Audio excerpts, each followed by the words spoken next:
তোমাকে কে বলতে বলেছে তুমি 9 বছর জেল কেটেছো? আশ্চর্য। ঝুট তো বলতে পারি না স্যার।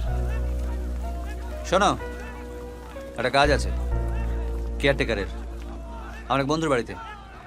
বন্ধু বিদেশে থাকে না, মানে ভালো দেবে, শুধু বন্ধুর মাকে দেখাশোনা করতে হবে। উনি হ্যান্ডিক্যাপ্ট? সম্পূর্ণ সুস্থ। কদিন আগে ডাকাত পিটিয়ে কাগজে হেডলাইন করেছেন। তাহলে উনি তো নিজের বেস্ট কেয়ার নিতে পারেন। তারেক, এই বাড়িতে তোমাকে মিনিমাম 1 বছর কাটাতে হবে। তাহলে তুমি সিনিয়র অফিসারদের কাছে প্রমাণ করতে পারবে যে জেল থেকে বেরিয়ে তুমি সমাজের মূল স্রোতে মিশতে পেরেছো।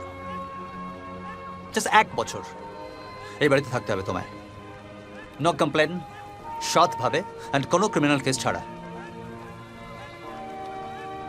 তারেক, এই চান্সটা মিস করো না। জাস্ট 1টা বছর। আমার বিশ্বাস তুমি পারবে।